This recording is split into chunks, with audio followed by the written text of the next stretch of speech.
Mambo vipi baby? Poa. Tangu juu. Safi. Kajuta niyeyusha jana. Wala nisingeweza kufanya hivyo. Kama nilivyokuambia. Maana nadhani nilikuelekeza jana fresh kabisa nikakupangilia. Taasisi wangu.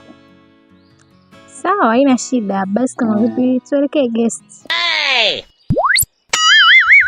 Guest?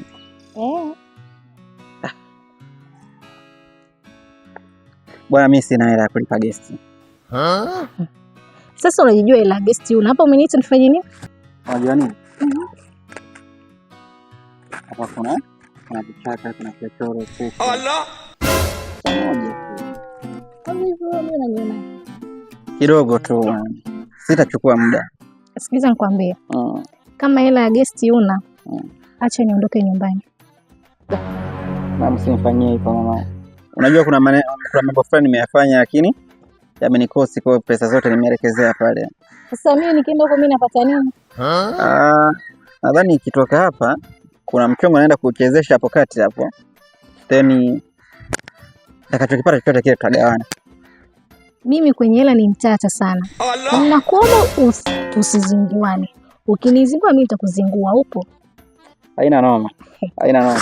Sasa wewe jichanganye. Uniahidi hela, alafu usinipe. Utanijua vizuri. Twende. Sio, twende. Na unamaliza chapa. Chapa. Yesu!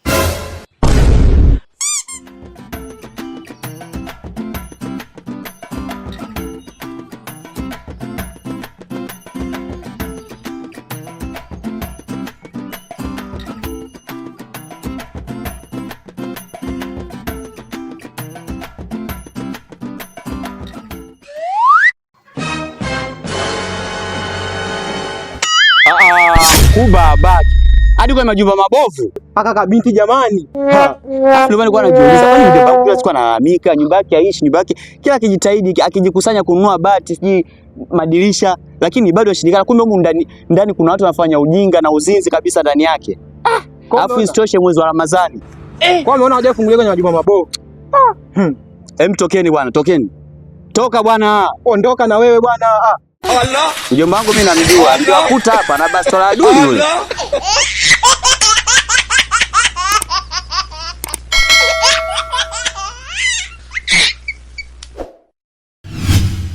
Speed Vision. We see the future.